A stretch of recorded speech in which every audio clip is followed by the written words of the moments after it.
Let me tell you about ProHealthConnect.com. It's transforming healthcare payments, providing retailers a seamless process for over-the-counter and healthy benefit programs. By connecting retailers, health plans, and payment processors, ProHealth Connect creates one powerful, unified network. They empower independent grocers and pharmacies to accept health benefit cards without changing how they do business. With over 10,000 locations nationwide, helping more than 1.3 million people access the care and nutrition they need. Go to ProHealthConnect.com. The Dominic Carter Show on the Red Apple Podcast Network.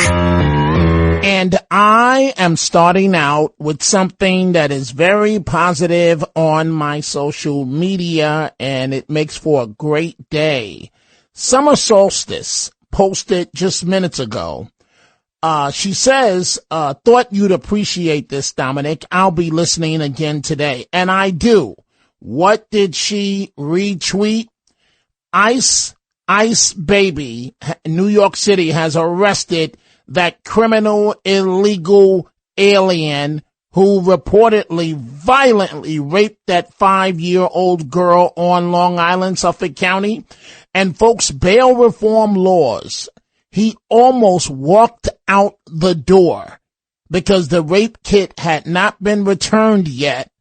And what he was being charged with initially, he could be set free on bail. But he's now in the custody of ICE and Summer Solstice. Thank you for posting that. Yes, I really do appreciate it. The 5-year-old girl that required reconstructive surgery for internal injuries after being raped. We have a lot to get to this hour. 800-848-9222 coming up at the bottom of the hour. Former Congressman Peter King. But President Trump stating he believes the Iran war is likely to end soon.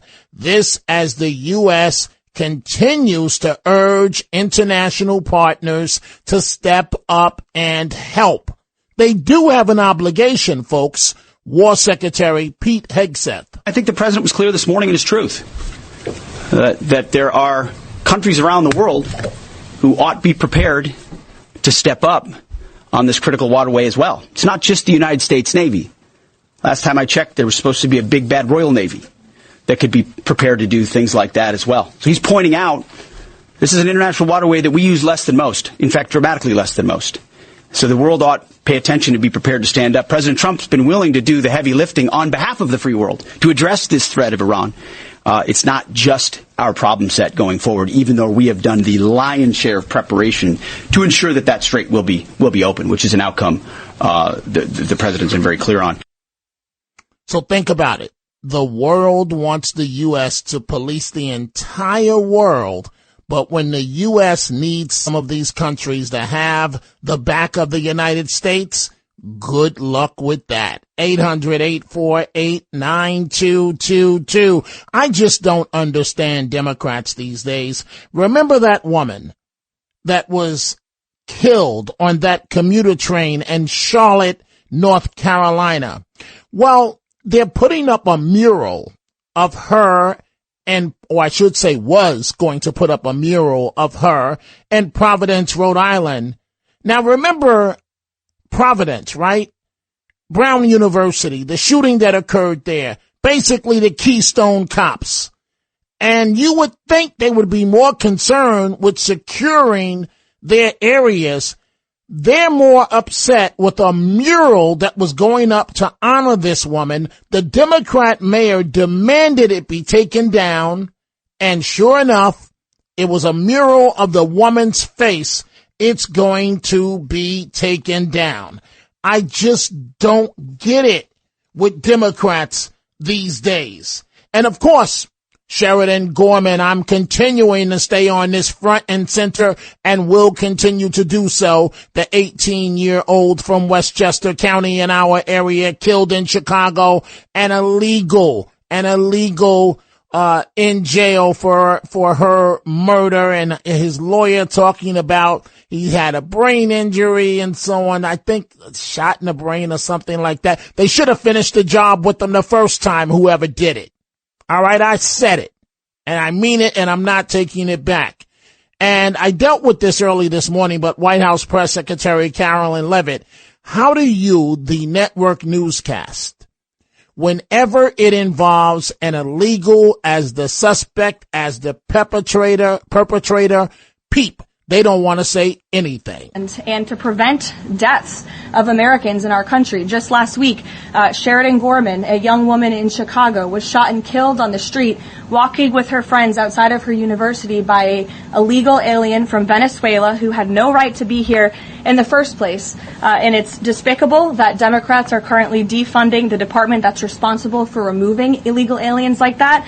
And I would also add it's despicable that the lack of coverage of this young woman's case, of her life, and the way that it was tragically cut short. I saw a survey over the weekend that I'd like to bring to all of your attention. This is the media coverage of the case of Sheridan Gorman. You have ABC News has spent 1 minute and 19 seconds between 2 days when this case was first alerted. You have CBS 2 minutes and 1 second.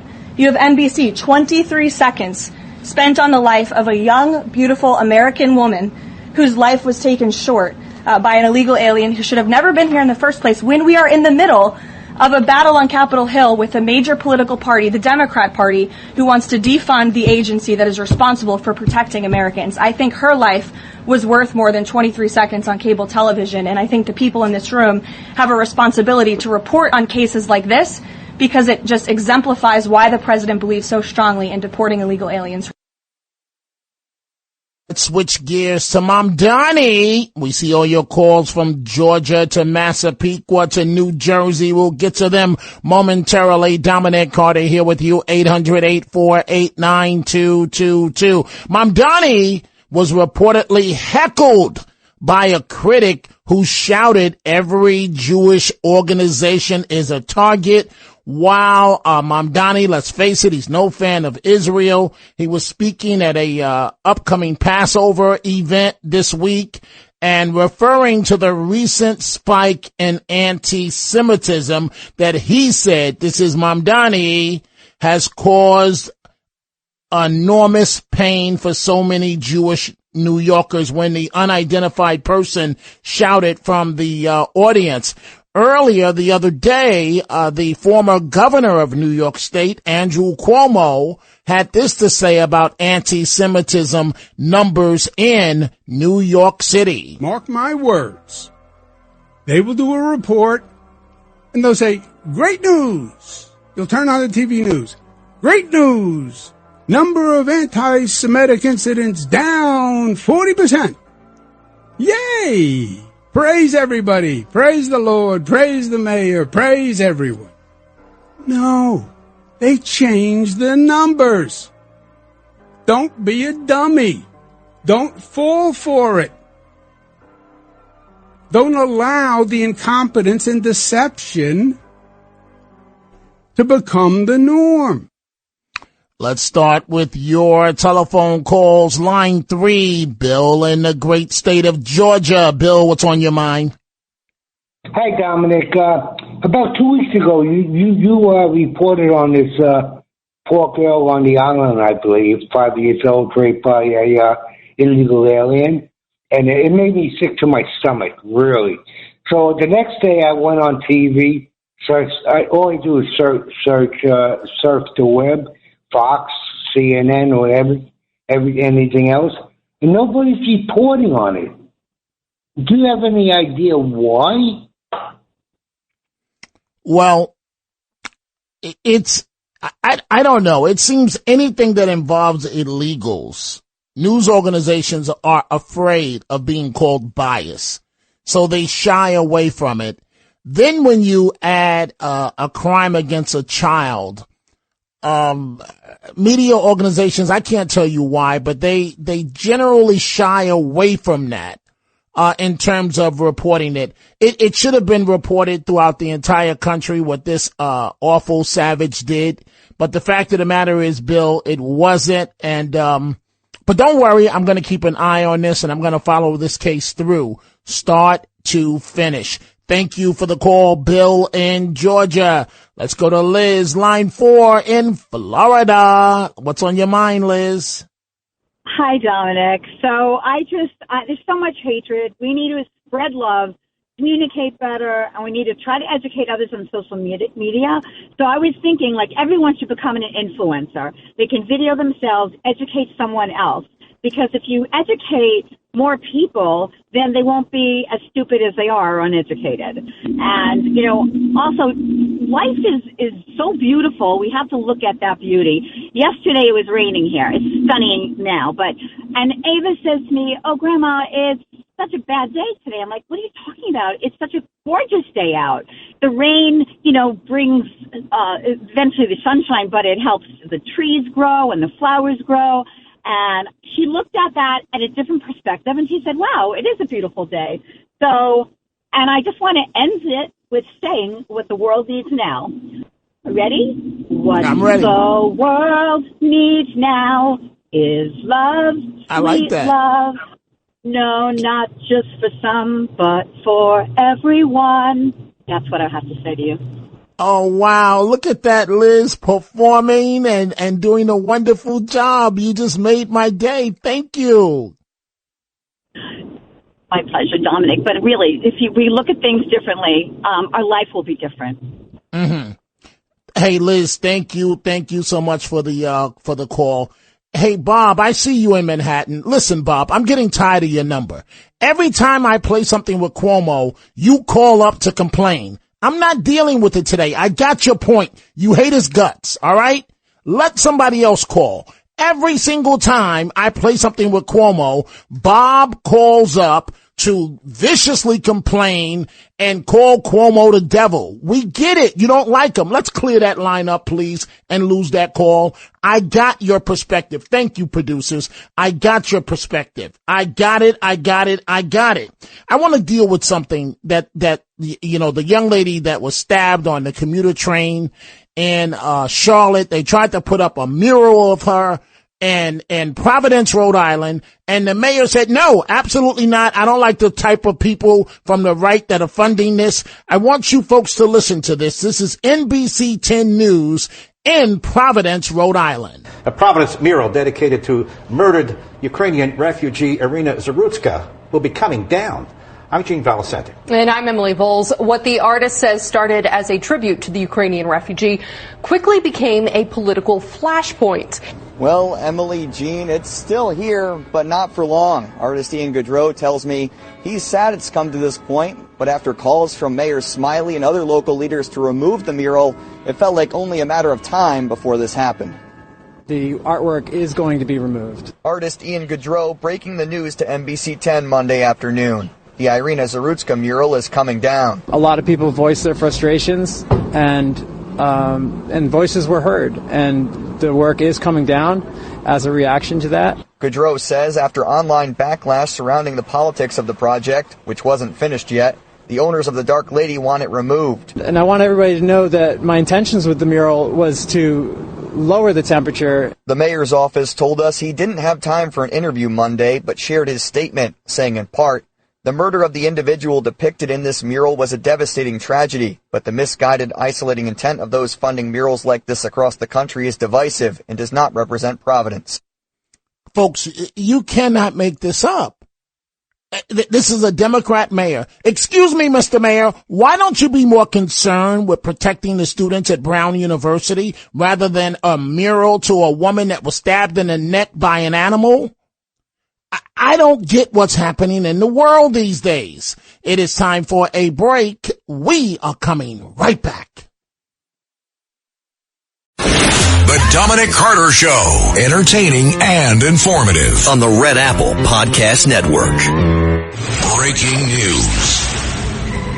And this just coming in right now, some good news, bad news for the Republican candidate for governor of New York State, Bruce Blakeman. Let me start with the good news first.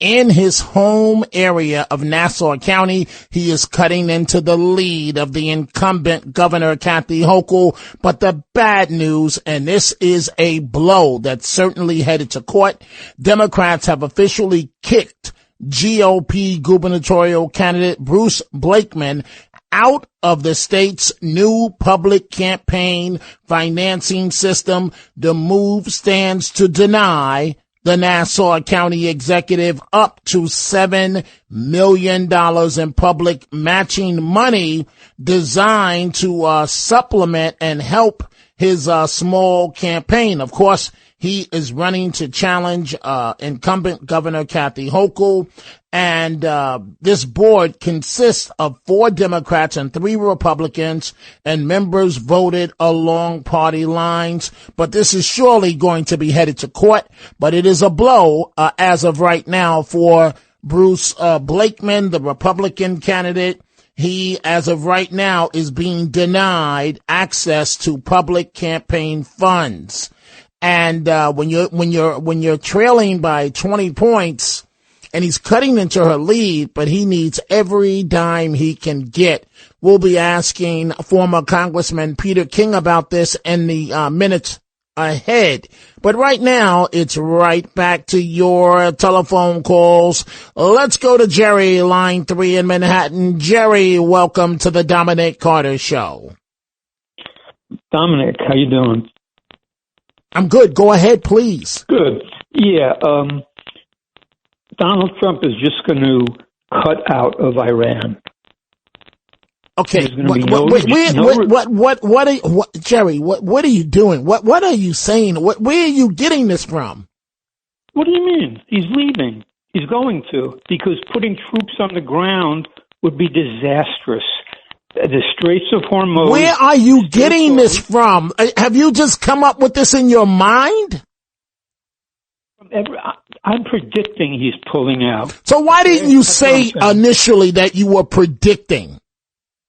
I'm sorry. I'm predicting that he will cut out of Iran with no regime change, the Straits of Hormuz still in Iranian control, no capture of Karg Island, 13 dead Americans, dozens injured. Did you vote for President Trump? Did I? Yes. Yes, I did. Okay, so you feel you're a Trump supporter? No, not anymore. That's what I thought. Thank you for the telephone call, Jerry. Let's go here. I've got 30 seconds before a break. Let's quickly go to Sandra in New Jersey. Sandra, what's on your mind? Real quick, Dominic. Mandani wants to put a shelter for men, 140 men shelter right in Brooklyn on 86th Street and 25th Avenue. I lived in Brooklyn. I know the area. It's very residential. The people are very upset. They do not feel safe with this move he's going to make. And it's right, no, I got it, Sandra. He's trying to do the same in Staten Island. It doesn't make any sense. We are coming right back. The Dominic Carter Show. Entertaining and informative. On the Red Apple Podcast Network. And, you know, folks, I've always been a fan of that movie Taken, right? Where his daughter, I think she's in high school at the time. She goes on a trip with her girlfriend to Paris, and she ends up kidnapped, and her dad ends up talking to the kidnapper on the telephone. But what I do have are a very particular set of skills. Skills I've acquired over a very long career. Skills that make me a nightmare for people like you. If you let my daughter go now, that'll be the end of it. I will not look for you. I will not pursue you. But if you don't, I will look for you. I will find you. And I will kill you. And at that point, the kidnapper goes, "Good luck." And then he does end up finding every single one of them and follows through on his promise to kill each and every one of them. Right now, joining us, former Congressman Peter King. Congressman, how are you? How's everything going? Everything's going fine. And, I was listening to that, and that was Liam Neeson, was the guy doing the talking. And I can tell you a quick story about Liam Neeson. I got to know him a little bit when I was involved in the whole Northern Ireland issue. And I was in a reception one day in the city. He was going to be for Bill Clinton. And I was next to Liam Neeson on the receiving line. And he was going over his head, even though he was an actor. He was very nervous he would get his lines right. Mr. President, on behalf of all the people in Ireland, North and South, Catholic and Protestant, I want to thank you for all you've done. He kept reciting it to himself over and over. So when the president came down, he would say it. President Clinton comes down. Liam Neeson is all set to start. And President Clinton says, Liam, I love you and Rob Roy. You were the best. And Liam Neeson never got to say a word about Northern Ireland. All Bill Clinton wanted to do was talk about his movie career. So it was right. Really, he threw him off his line. Wow. You know, Congressman King, there is a lot going on. And after we're done with the congressman, we'll be going right back to your telephone calls, 800-848-9222. So in the seconds before you came on, what has moved, Congressman? One, a U.S. judge has stopped President Trump's $400 million ballroom project for now. That's one. Two, a female U.S. journalist has been kidnapped by Iran-backed Hezbollah. Three, your close ally, Bruce Blakeman, I guess we'll start there, has been denied public matching funds by Democrats. That's what, a $7 million hit. One, your reaction to that first. Of course, he's going to appeal, and this is going to court, but your reaction. Is totally biased and irresponsible. I'm not just saying this as a Republican. Newsday, which has never loved Bruce Blakeman, never loved the Republican Party, they had a full-page editorial today saying if the board went ahead and did this, how unjust it would be. Basically, this is a new system applying to the state. Bruce filled out the form. There was no provision in there for lieutenant governor. And what they're saying is if you don't put down governor and lieutenant governor, you're not entitled to anything. This is before we even had a candidate for lieutenant governor, and there was no space for him on that form. Now, Kathy Hochul is not applying for this because she has so much money she doesn't need it. The board is 4 Democrats and 3 Republicans, basically, so it was stacked against Bruce.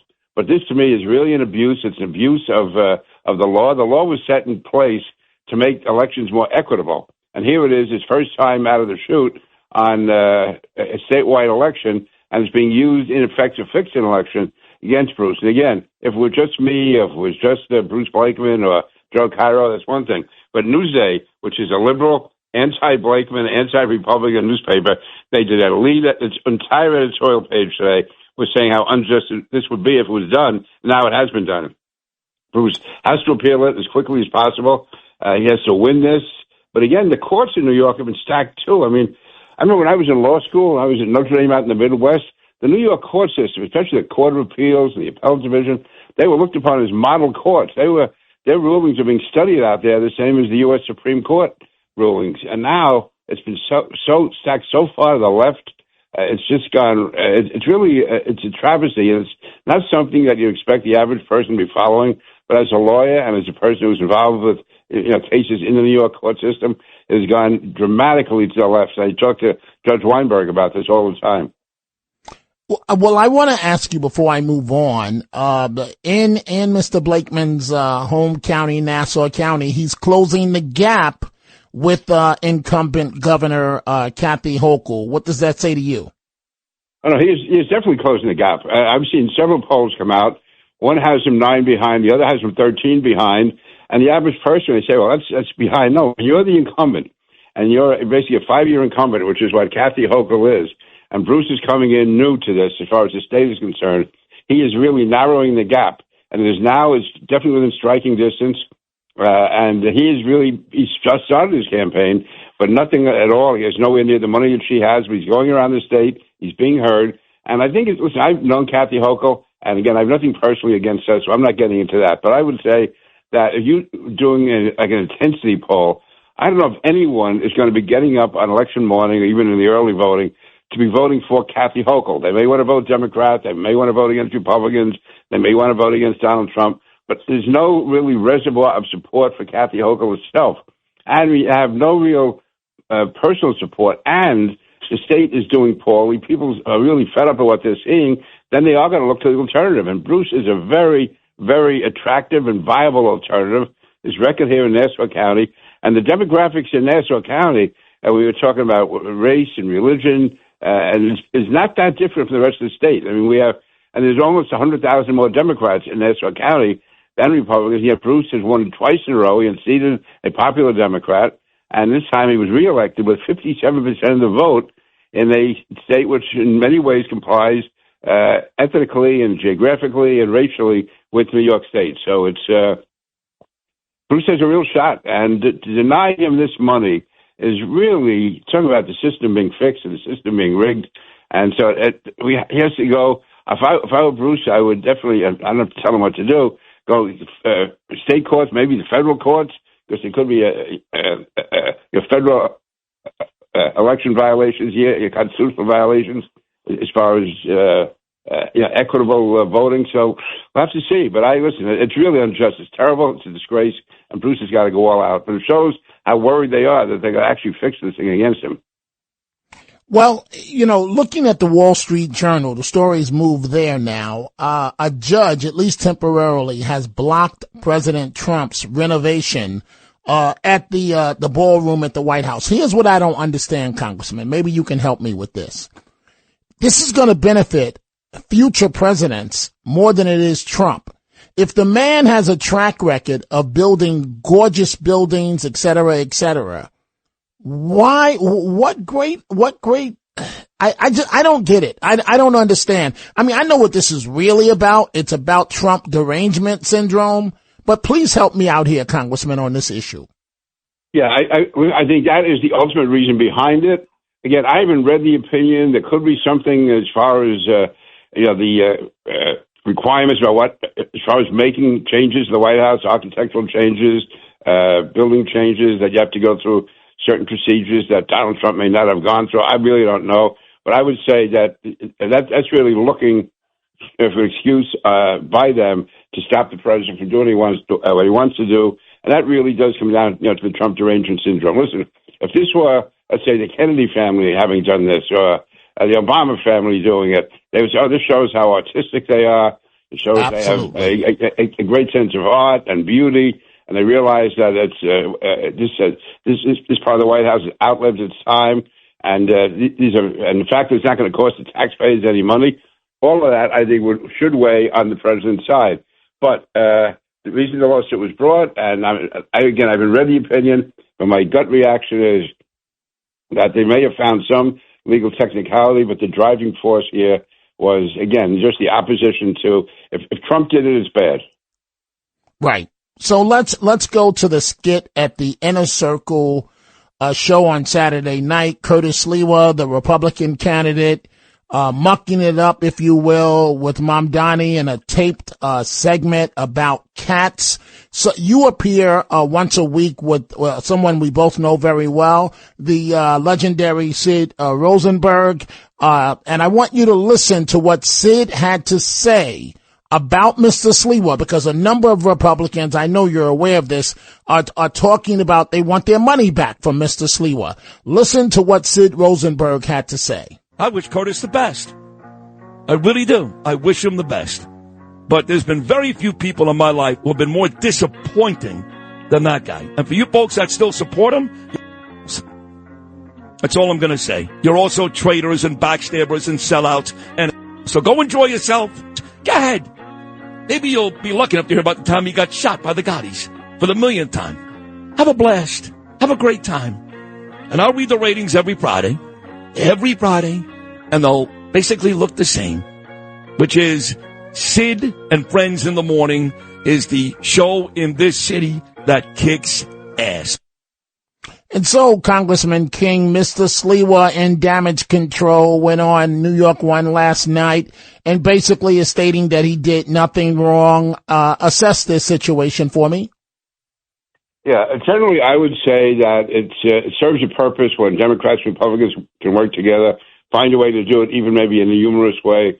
But the positions that Mamdani has taken are so hostile to the principles and beliefs we have, the beliefs of the city, the anti-Semitism that's in there, and even the statements made by his wife. And I know the wife is someone separate, but having said that, the liberal media was going on for months because Justice Alito's wife flew the flag upside down when President Trump lost the election. And this is nothing compared to what Mamdani's wife has said, also what he said about the global intifada, what he said about the police, what he said about law enforcement generally. So to me, I would have no problem sitting down in a business meeting with Mayor Mandami. In fact, I saw him on St. Patrick's morning at the Cardinals or the Archbishop's breakfast or brunch that he had. I just said hello to him briefly. I wasn't going to be posing for pictures or anything. But, I mean, to me, to get involved in this type of comic situation, to me, is accepting his beliefs as being within the political mainstream. So it's not just disagreeing. That's what politics and government is all about, a clash of ideas. But when ideas are so far out, like, for instance, I wouldn't have been sitting down with George Wallace during the 1960s, or, right. He was clearly a racist.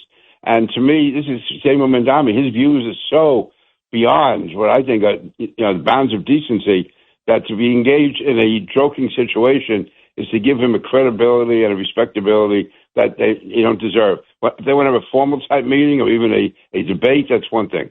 But as far as yucking it up at the interstate, which I'm never that crazy about those things anyway, but in this case, this is different from anything else. I can't imagine any other candidate or mayor or person over the years in New York that would have fit into the category that Mandami is in now. And again, he is the mayor. He was elected. I don't say he was illegally elected or there were phony votes. He won it fair and square on his terms. But also Curtis realizing that he could have been the difference.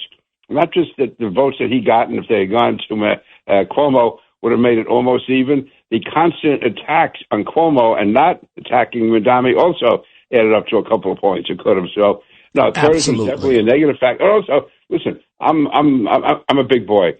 But I also know, and with John Catsimatidis, what was done for Curtis over the years. I mean, if any guy was helped along. I don't, you know what, Congressman King? I don't even go into those things of what Mr. Catsimatidis has done for him on a personal level. I don't even mention it. I've never mentioned it once. You talk about biting the hand that's feeding you. It is the sheer definition of that. And also all of the free coverage he got. All the free coverage he got on WABC, everything. And he was whining like a little girl, complaining. Right. So that's it. And also, Sid, listen, I used to disagree with Curtis on a lot of things, and I'd be on with Sid, and Sid would be defending Curtis. Curtis always got defended, which to me was fine, but I'm just saying, then him to turn on Sid the way he did, and turn on John Catsimatidis and WABC, which basically gave him a lifeline to the people the last few years. I'm not even talking about financially. I'm talking about giving him that forum that he had. And he was basically allowed to say what he wanted to do, when he wanted to do it. He would pop in on every show. He'd walk in on people's shows. And he had, he was given free reign at WABC. I thought he lived there. Well, every time I come out, he'd be sleeping there or eating there, or he'd be, he was there. He couldn't get away from Curtis. And for him to react this way is really bad for him. It is. And Congressman, I want to thank you for joining us. As always, I look forward to chatting with you again soon. And happy and holy Easter, and pass over to all our friends in the absolutely. Congressman King, thank you. Regards to your family. It is time for a break. We are coming right back. The Dominic Carter Show on the Red Apple Podcast Network.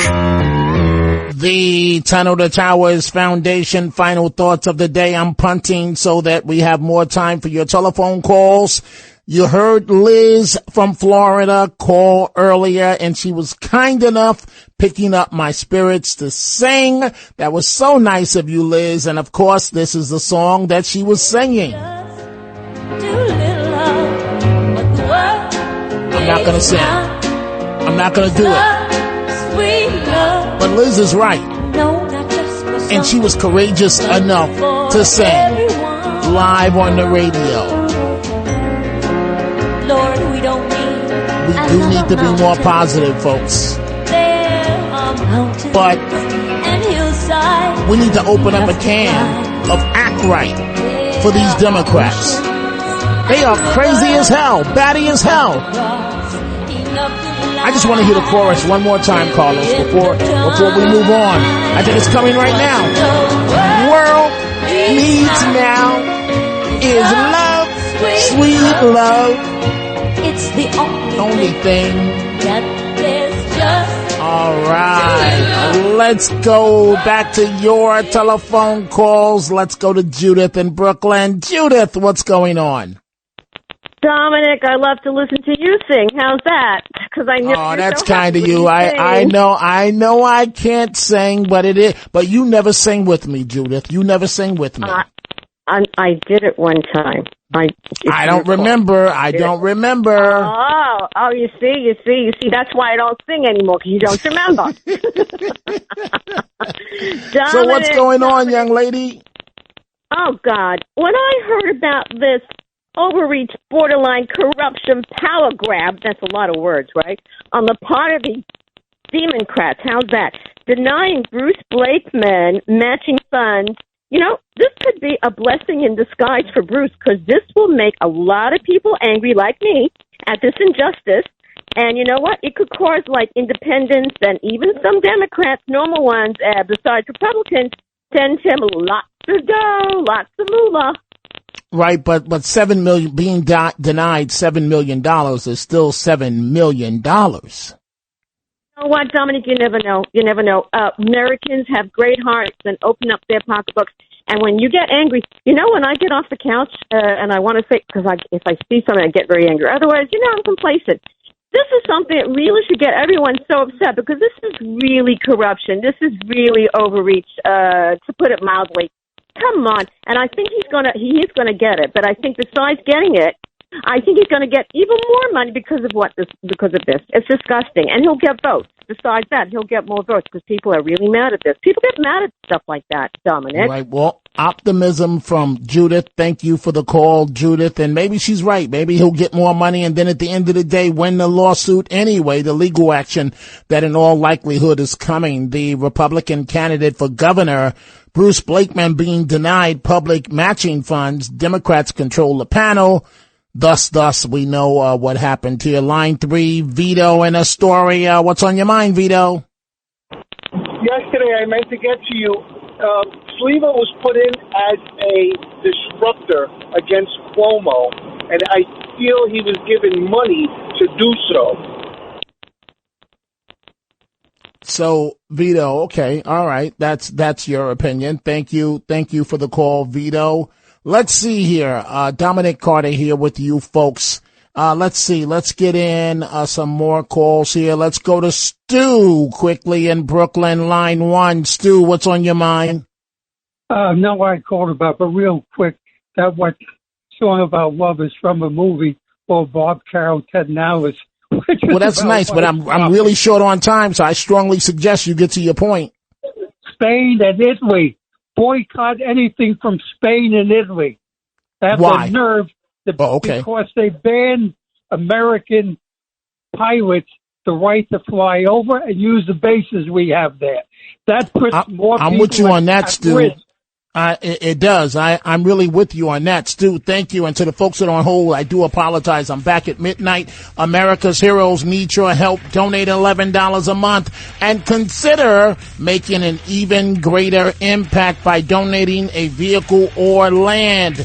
Go to T2T.org. That's T2T.org. Do me a favor. Have a great day. Enjoy the weather. I'm back live at midnight.